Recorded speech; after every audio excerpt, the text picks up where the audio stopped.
Umpisahan na nga ho natin ito mga kababayan. Doon tayo sa magmumukhang mahihilo na naman po itong mga DDS na ito mga kababayan. O, ito yung balita. Naku, si Digong pa ang nagtanggol kay Pangulong Bongbong Marcos. Pero ho mga kababayan, nakakabahala ho ito. Nakakabahala po, no, sa mga taga Davao. Bakit ho, mga bossing? Biruin mo, magkakaroon po ng isang mayor kung pala rin, no? Kung mapagbigyan muli sa Davao. Magkakaroon sila ng mayor na nag-uulyanin na po, mga kababayan. Alam naman po natin na ang dating Pangulong Duterte, iba't iba na po ang sinasabi, mga kababayan. So, lahat ng lumalabas sa bunganga, sa bibig ng dating Pangulong Duterte, wala na po eh. Kumbaga, nauubos na yung kredibilidad niya dahil po sa pabago-bago. Mga bossing, pakinggan po natin, mahihirapan na naman yung mga DDS dito. Ay, hindi. Madali lang pala sa kanila to. No? Kasi, sa kanila, mga kababayan, masabihan lang, joke lang yun. Oh. Pag nasabi na sa kanila, joke lang yun, ay naku, yung mga uto-uto na mga DDS, mga kababayan, maniniwala na yan.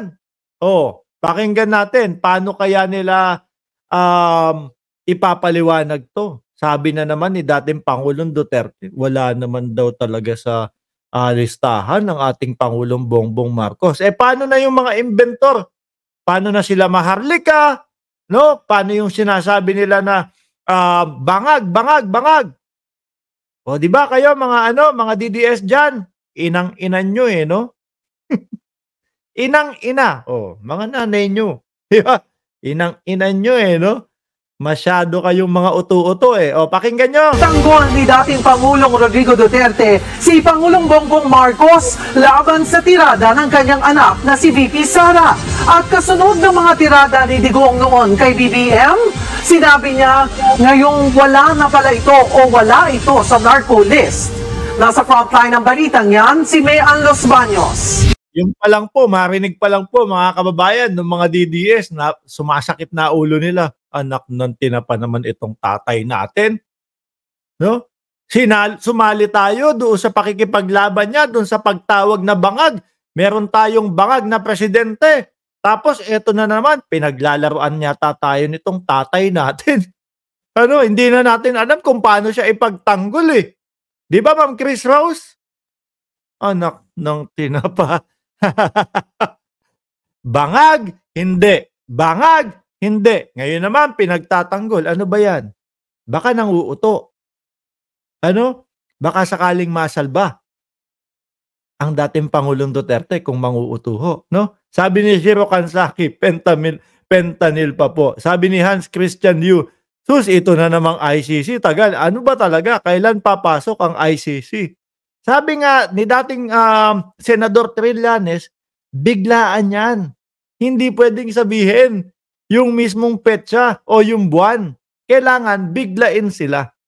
Mamaya natin pag-uusapan yan. Ano ho, mga kababayan? At yung pagtahimik ng gobyerno, mga kababayan, patungkol po dito sa sinabi o yung pag-amin ni Duterte, mamaya pag-usapan natin yan kung ano ang style at kung bakit hindi umaalma ang gobyerno. Mamaya natin pag-usapan yan. Dito muna tayo. Tuloy.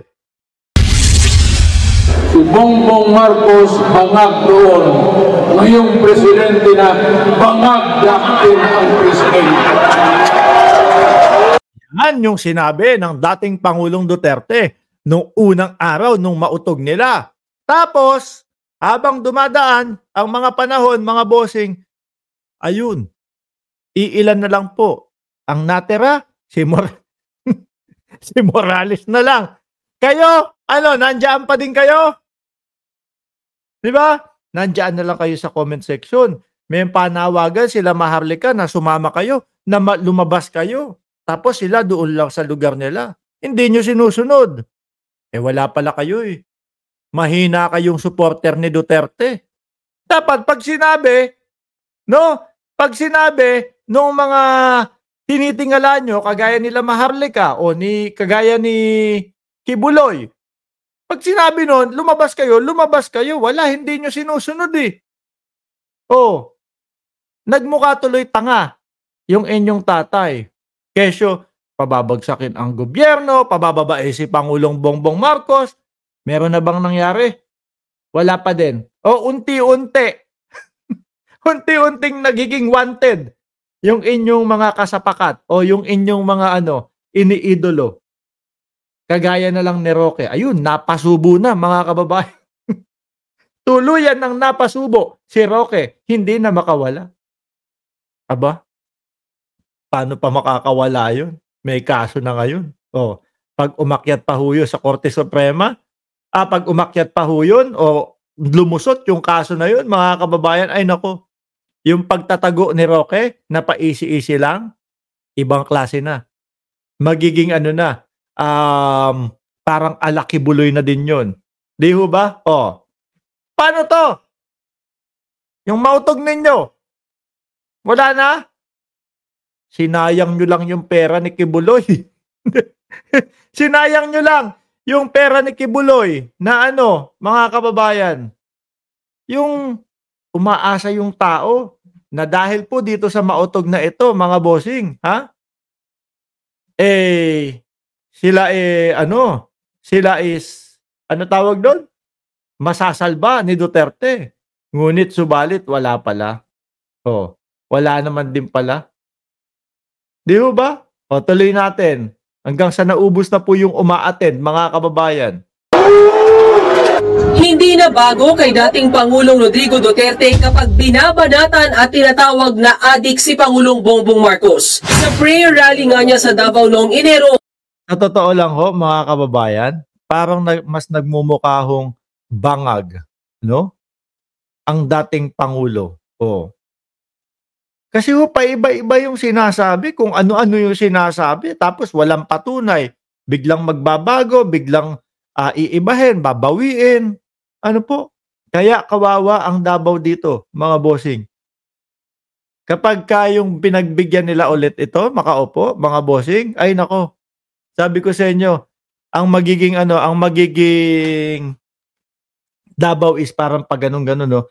Laban, bawi. Laban, bawi. Oh, syempre siya magdedesisyon diyan bilang mayor, 'di ba, mga boss? Oh. Sinabi rin ni Duterte na nasa narco-list na dati pa ang presidente. Oh. Yan. Mga DDS. Ano rin nyo? Mga DDS. Ano rin nyo? Game. Ako'y mayor. Pinakibaan ako ng evidence ng PDEA.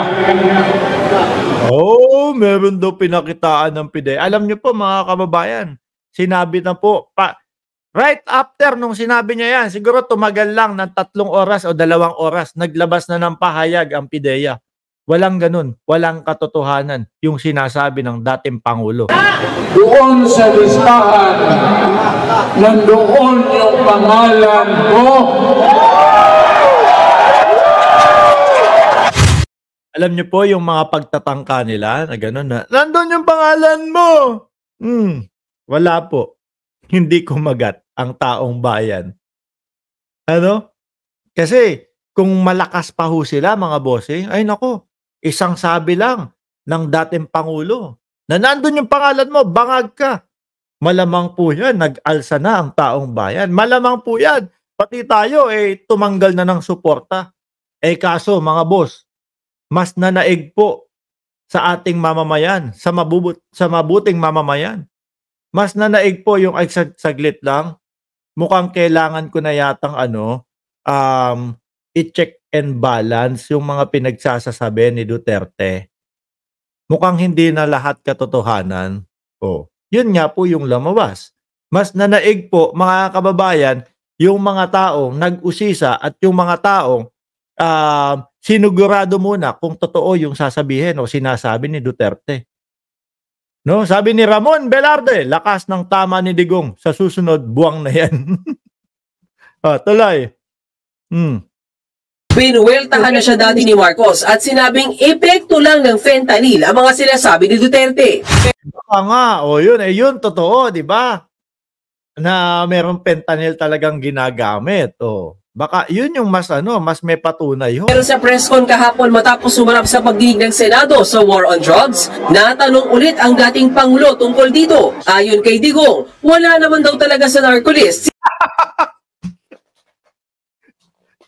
Kung ako ho, mga kababayan, nananatili na nakasuporta dito, tapos ipinagtatanggol ko itong tao na to, siguro deep inside, sa aking utak, nagmumura na ako. Sabi ko, anak ng tinapa naman itong pinagtatanggol ko. Tanggol ako ng tanggol, tapos biglang magsasalita, wala naman sa narcolis, biglang magsasalita, papanig doon sa sinisira kong si Marcos. Ang hirap po ng kalagayan, mga kababayan, nung kanilang mga vlogger. Nakakalito po, hilong-hilo. Ay hindi, okay lang pala. Kasi nga, ang mga DDS ay uto-uto.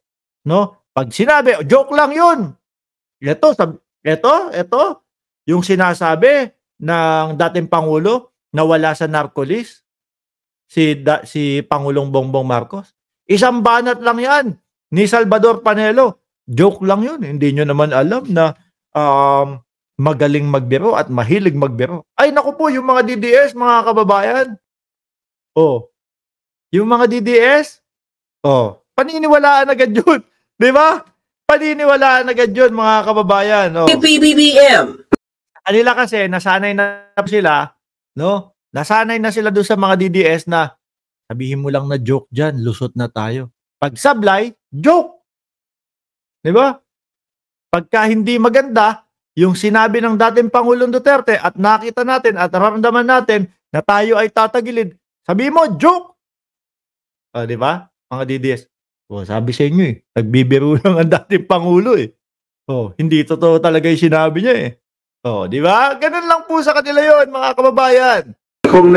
Kahit pinaglalaruhan na sila, kahit alam na nilang pinaglalaruan sila, okay lang. Wala na, nalubog na po sila sa pagtatanggol sa dating Pangulo Diba? Nakakahiya na. Nakakahiya na bumaliktad. Kasi nalubog na ako Pinagtanggol ko na ng pinagtanggol to Sabi ni Just Vincent na pare natin, mahilig sa palusot ang mga DDS. Ituloy natin mga bossing Yung pangalan niya, I would have voiced a lie in public. At saka kung nandoon yung pangalan niya, isasabi ko talaga, wala. Wala! Nakakahilo, Kupulog. Sila, hilong-hilo. Tayo, natatawa na lang mga kababayan Biruin mo, ganito yung taong ipagtatanggol mo. Okay, kakampi mo ngayon, bukas kalaban. Kakampi mo ngayon, bukas kalaban na naman. In fairness to the President, Hindi naman lingid. Tapos yung mga yung mga supporter nila, bangag. Adik si Bongbong Marcos. Tapos yung pinaka-leader nila, sinasabi, wala naman talaga. Wala sa narcolis. Si Bongbong Marcos. Hilo ka, Hilo ka sa mga pinagsasasabi ng dating Pangulong Duterte para ding si VP Sara nung nagpa-press conference, Hindi mo alam kung saan pupunta yung pinag-uusapan, hindi mo alam kung saan pupunta yung mga ikinukwento ng ating Vice Presidente. Sa marami ang lumalang iringan ng dating unity team ni Marcos at Vice President Sara Duterte. Pero kahit ang dating Pangulo, ipinagtanggol si Marcos sa birada ng anak na hindi ito marunong mamuno. I may have to disagree with my daughter. Not totally. Baka kulang sa expectations niya. Siguro ang role model niya yung tatay niya. Bukod sa issue ng anak, okay naman daw mga kababayan. Okay naman daw po. Pati yung sinabi ng Vice Presidente na hindi marunong Hindi marunong si etong presidente natin, hindi marunong magpresidente. Pero mga bossing, yung nagsabi ho nun, hindi kayang patakbuhin na maayos yung Department of Education.